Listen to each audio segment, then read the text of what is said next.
बिस्मिल्लाहिर्रहमानिर्रहीम। आप देख रहे हैं पुरअज़्म पाकिस्तान और मैं हूं मोहम्मद उमर। और प्रोग्राम पुरअज़्म पाकिस्तान में हम आपका तारुफ़ करवाते हैं उन कामयाब पाकिस्तानियों के साथ जिन्होंने अपने प्रोफेशन में नाम पैदा किया और पाकिस्तान के लिए किसी न किसी महाज पे कोई ऐसा काम कर रहे हैं जो पाकिस्तान की इमेज बिल्डिंग में बड़ा एक अहम किरदार अदा कर रहा है। आज मेरे साथ एक ऐसे ही मेहमान शख्सियत मौजूद हैं जो हैं जिनका नाम है हाफिज़ मोहम्मद अज़ीम। आप बाय प्रोफेशन एक फ़ोटोग्राफ़र हैं और बहुत ही एक अच्छे इंसान भी हैं। इन्होंने फ़ोटोग्राफ़ी से कैसे अपना बिज़नेस का आगाज़ किया और आज पाकिस्तान से बाहर इंटरनेशनल क्लाइंट्स को अपनी सर्विसेज कैसे दे रहे हैं, और इनसे आगे जाके ये भी जानेंगे कि आज इस प्रोफेशन से ये कितना अर्न कर रहे हैं, क्योंकि फ़ोटोग्राफ़ी की दुनिया में लोग अर्निंग को पहले देखते हैं, लेकिन इन्होंने पहले मेहनत की और फिर आज उसका समर लूट रहे हैं। जी, मेरे मेहमान हैं मोहम्मद अज़ीम। अज़ीम भाई, कैसे हैं आप?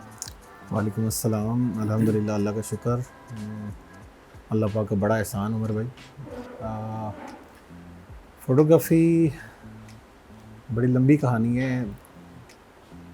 ईयर 2000 में मैंने फ़ोटोग्राफ़ी स्टार्ट की। पहले शौक़ होता था हाथ से तस्वीरें बनाने का, कैलीग्राफ़ी करना, पुरानी आयात वगैरह लिखना शौक़ होता था। फिर घर के कैमरे, आपको पता है हर किसी के घर में छोटे मोटे कैमरे होते हैं, उन कैमरों से तस्वीरें बनाना। या शिका MF2 घर का कोई फंक्शन हुआ तो जितने रोल दिए थे सारे के सारे वो एक्सपोज कर देना। बस वो शौक़ आहिस्ता आहिस्ता आहिस्ता जो है वो फिर इंटर के बाद अपना सफ़र जो है, जो अपने हमारे पुराने टीचर थे कॉलेज के, उन्होंने अपना एक इंस्टीट्यूट बनाया, वहाँ पे गए स्टडी साथ साथ फ़ोटोग्राफ़ी थोड़ा टफ़ था, लेकिन आपको पता है कि मीडियोकर लेवल से सारी चीज़ें मैनेज करना बड़ा मुश्किल होता है। तो काम करना, काम की उजरत और फिर उसी की फ़ीस पे करना, और कभी फ़ीस माफ़ी भी हो जाना काम को अच्छा समझते हुए। तो मेरे कैरियर में बहुत ज़्यादा हाथ मेरे टीचर्स का है, जिन्होंने मुझे बहुत ज़्यादा सिखाया। एक तो जहाँ मैं इतना साल मैंने काम किया, जॉब की, उनसे बहुत ज़्यादा सीखा मैंने। फिर मेरे टीचर हैं अब्दुल क़य्यूम साहब, उन्होंने मुझे बहुत अच्छे तरीके से सिखाया, बड़ी रहनुमाई की मुझे। बहुत कम लोग होते हैं जो किसी को बताते हैं, और उनकी खूबी ये थी कि वो अपना काम छोड़ के बताते थे। चाहे उनके सामने कोई भी मॉडल हो तो वो काम छोड़ कर बता देते थे कि नहीं बेटा ऐसे नहीं ऐसे। मतलब कि हमारी फ़ील्ड में इतना आजिज़ बंदा मैंने नहीं देखा। वक्त के साथ साथ ये 2000 में फ़ोटोग्राफ़ी स्टार्ट की, इदारे के साथ एसोसिएटेड रहे, काम करते रहे, अप एंड डाउन आते रहे। बस शौक़ था कि कुछ ऐसा करूं जो थोड़ा सा अलग हो। इसी दौर में मार्केट में आपको पता है पहले नेगेटिव का दौर, SLR का दौर, फिर DSLR का दौर, फिर अब मिररलेस का दौर आ गया। हमने तो उस दौर से काम स्टार्ट किया जब फोकस मैनुअल था, हाथ से डेवलपिंग थी, और नेगेटिव पे क्या छप रहा है कुछ नहीं पता होता था। तो जो सीखा होता था या जो समझ बूझ होती थी उसके मुताबिक हम लोग काम करते थे, और अल्हम्दुलिल्लाह अल्लाह का शुक्र, अल्लाह पाक ने उस वक़्त भी इज़्ज़त दी। फिर 2003, 4, 5 आई थिंक उसमें डिजिटल का दौर आ गया। फिर डिजिटल में फ़ोटोग्राफी स्टार्ट हुई, आसान हो गई। आप फ़ोटो बनाते हैं, देख लेते हैं, पसंद नहीं आई दूसरी बना ली, दूसरी नहीं पसंद आई तीसरी बना ली, बस इस तरह करते रहे, बनाते रहते हैं आप। फिर मिररलेस का दौर आ गया। बस ये टेक्नोलॉजी जैसे जैसे आगे जाती जा रही है उस तरह मेरे जैसे बहुत सारे लोगों का क्रेज़ बढ़ता जा रहा है। पाकिस्तान में मेरा ज़्यादा वेडिंग का काम होता था, कॉर्पोरेट का काम होता था, प्रोडक्ट और अदर फील्ड्स बहुत कम थी। फ़ैशन मैंने बहुत कम अरसे के लिए ज्वाइन की। मैंने 2001 या 2 से लेकर 2007 तक मैंने फ़ैशन का काम किया, फिर मैंने छोड़ दिया। बहुत सारी रीज़न है उसकी। फिर प्योर मैं वेडिंग और कॉर्पोरेट के साथ और कॉलेज के साथ एसोसिएट रहा, वहीं उनके साथ काम करता रहा। लेकिन शौक़ था, आपको पता है कि आप भी हमारे साथ ही थे, टूर्स करना, इंटरनेशनल टूर करना, तो एक कुछ और अच्छा करने का एक शौक़, लगन थी। तो फिर मैंने सोचा कि डेस्टिनेशन चेंज की जाए, कुछ नया सीखा जाए। लेकिन मैंने लाइफ में हमेशा यही सोचा कि मैं जो है वो सब कुछ सीखा नहीं हुआ, अभी बहुत कुछ सीखने, क्योंकि इस फील्ड में वो लोग जो कहते हैं कि जी मैं एक प्रॉपर फ़ोटोग्राफ़र हूँ, मैं बहुत बड़ा फ़ोटोग्राफ़र बन गया हूँ, मेरी नज़र में नहीं है कुछ भी। इंसान सारी ज़िंदगी सीखता है, मरते दम तक सीखता है। और ये जो फ़ील्ड है इसके अंदर ये तो इतनी वसी फ़ील्ड है कि आप बाज़-औक़ात आपके सामने जो दूसरा बंदा काम कर रहा होता है वो आपसे ज़्यादा क्रिएटिव होता है। इवन उसका एक्सपीरियंस कम होता है, वो थोड़े अरसे से काम कर रहा होता है लेकिन बहुत अच्छा काम कर रहा होता है। तो ये चीज़ जो लगन है वक्त के साथ साथ नई नई चीज़ें सीखना, मतलब कि मैं जिस वक्त काम करता था मैं किसी को कहता था मुझे कोई चीज़ सिखा दो तो कोई सिखाता नहीं था। लेकिन अल्हम्दुलिल्लाह अल्लाह का शुक्र है, मुझसे कोई भी चीज़ पूछता है तो मैं कभी छुपाता नहीं हूँ। मैं हर चीज़ बता देता हूँ कि शायद इसी में किसी का भला हो जाए। हम किसी से पूछना है भाई ये एडोब कैसे इंस्टॉल करते हैं तो इंस्टॉल करने का नहीं बताते थे। उसे सीखना तो बहुत दूर की बात है। तो फिर हेल्प की हमने, जो पूरी दुनिया के गूगल बाबा हैं और यूट्यूब से है वहाँ सर चीज़ें सर्च करके साथ साथ स्पेशली जो एडिटिंग के टूल्स हैं वो वहाँ से सीखे। फ़ोटोग्राफी में लाइटिंग वगैरह सारा कुछ अब्दुल कयूम साहब से। फिर मेरे एक बड़े अच्छे मोहसिन हैं वसीम हैदर साहब, उन्होंने मुझे बड़ा गाइड किया। मतलब कि मैनुअल से जब ऑटो पे आना था तो ऑटो फोकसिंग का सिस्टम कैसे मैनेज किया जाता है, वसीम भाई ने मुझे बताया सारा। तो 2020 में मैंने सोचा कि मैं किसी दूसरे डेस्टिनेशन पे जाके काम करूं, तो फिर मेरा दुबई जाने का चांस हुआ।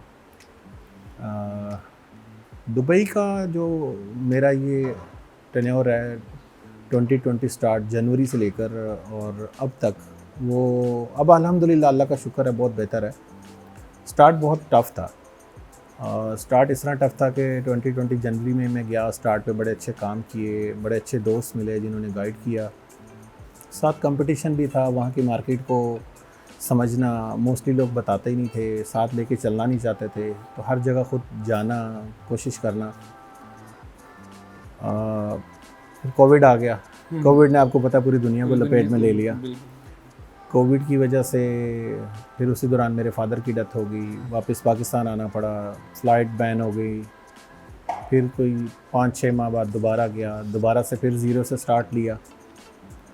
उसी दौरान पीछे मैं एक स्टूडियो रन करता था अपना गुलबर्ग में, बड़ा अच्छा था सेटअप, वो भी बंद करना पड़ा बहुत सारी वजूहत की बिना पर। आपको पता है सिस्टम, वर्कर्स की सारी सैलरीज वगैरह उनको मैनेज करना थोड़ा मुश्किल हो गया था, और भी कुछ वजूहत थी जिनकी वजह से वो बंद करना पड़ गया।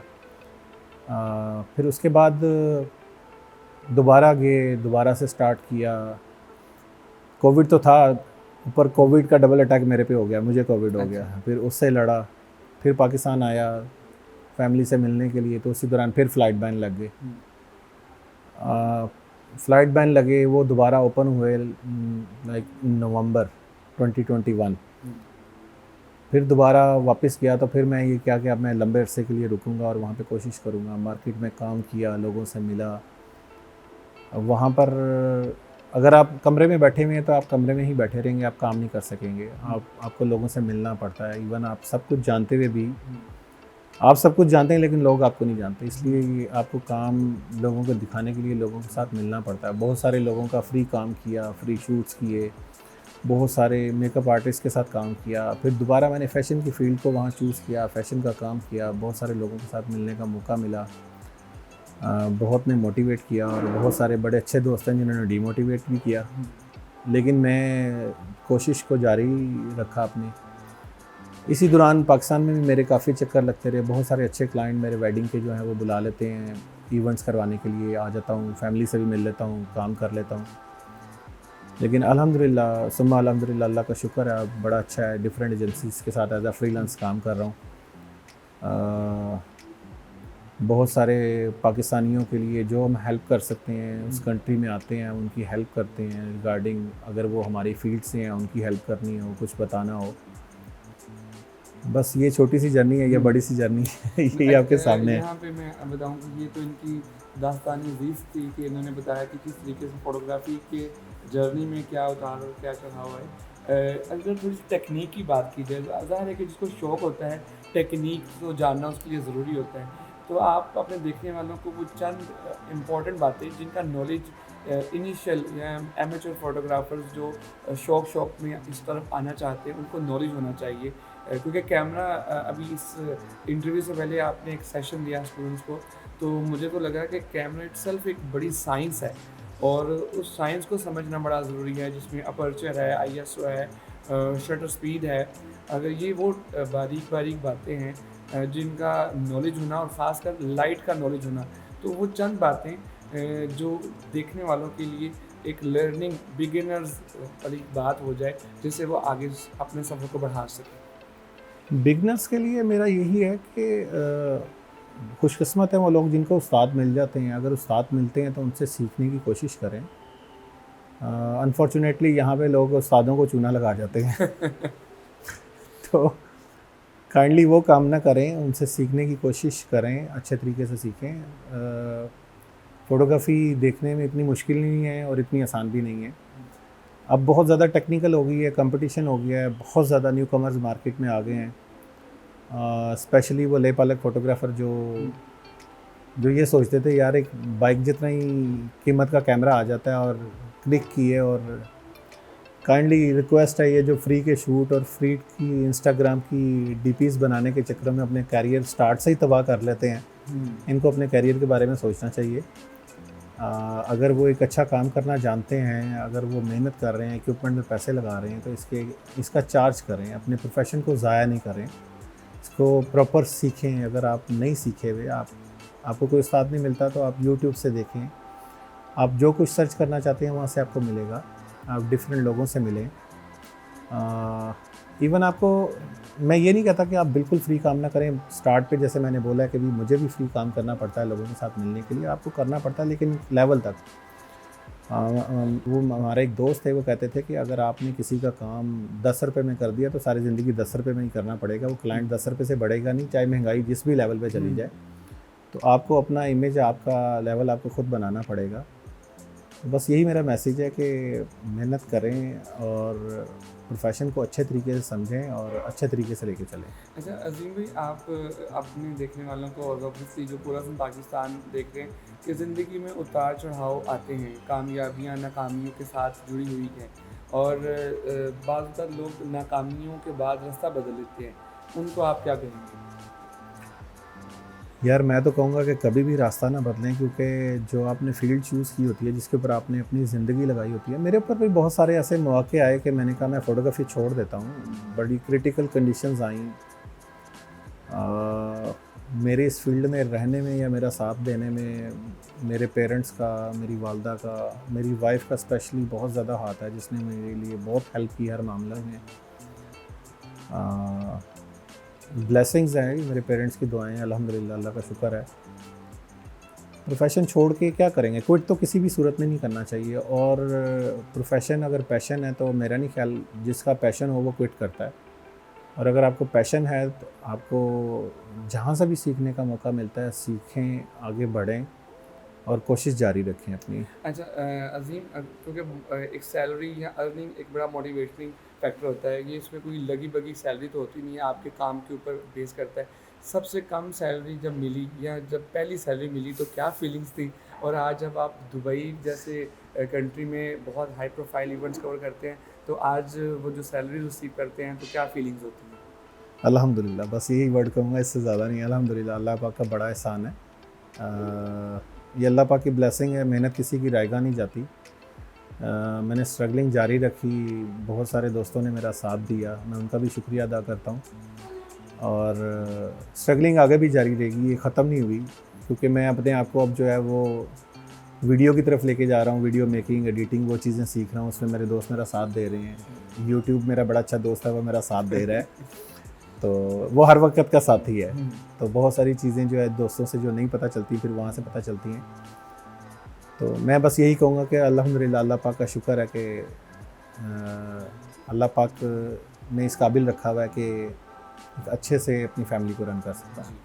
और आखिर में अपने देखने वालों को ये भी बताइए कि जो इस फील्ड में आना चाहते हैं, उन्हें चंद वो गुर की बातें जिन्हें वो पल्ले बांध लें तो कामयाबी उनको यकीनन मिलेगी।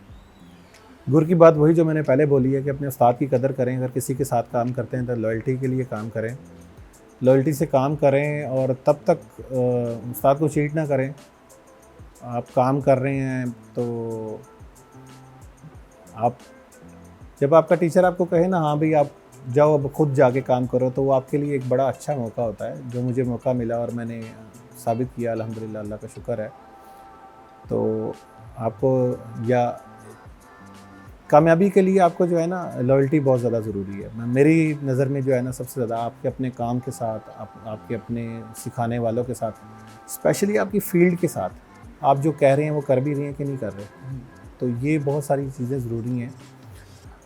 मिसकमिटमेंट और कुछ चीज़ें लाइफ में हर किसी के साथ हो जाती हैं, और स्पेशली हम जिस कंट्री से बिलोंग करते हैं यहाँ पर बहुत सारी चीज़ें हमारी जो है हमने जो कमिट किया होता है उसको नहीं पूरा कर पाते, जिसमें हमारी आपको पता ही है कि जो हमें मुश्किलात होते हैं ना मुश्किलात से है। तो कोशिश करते रहे, इंशाल्लाह कामयाबी उनको ज़रूर मिलती है जो मेहनत करते हैं। और मेरी न्यू कमर्स के लिए बहुत ज़्यादा विशेज़ हैं, अल्लाह पाक उनको कामयाब करे जो मेहनत करते हैं। जी बहुत शुक्रिया अज़ीम, आप बहुत अज़ीम काम कर रहे हैं। जो भी रिज़्क़ हलाल के लिए काम किया जाता है यकीनन वो बड़ा अज़ीम काम होता है, और आज की दुनिया में जो मेहनत करते हैं, अपने पैशन को अपना प्रोफेशन बनाते हैं, यकीनन वो कामयाब होते हैं। और वो एक कहावत आपने यकीनन सुनी होगी, quitters never win and winners never quit. तो अज़ीम इसकी मिसाल हैं कि इन्होंने मुश्किल हालात के बावजूद हिम्मत नहीं हारी और क्विट नहीं किया, और इसी वजह से आज सबसे ज़्यादा कामयाब नज़र आते हैं और पाकिस्तान की तर्जुमानी कर रहे हैं दीगर बैनुल-अक़वामी ममालिक में। और आज के वीडियो इंटरव्यू से यकीनन आपको बहुत सारी चीज़ें सीखने को मिली होंगी, और यकीनन ये इंटरव्यू आपके लिए एक बिगिनिंग का बायस बन सकता है अगर आप फ़ोटोग्राफ़ी की फ़ील्ड को अपना प्रोफेशन बनाना चाहते हैं। आज के इंटरव्यू में इतना ही। इसी के साथ मुझे मोहम्मद उमर को प्रोग्राम पुरअज़्म पाकिस्तान से दीजिए इजाज़त। इंशाल्लाह नेक्स्ट एपिसोड में ऐसे ही किसी कामयाब पाकिस्तानी की कहानी लेके आपके पास आएंगे।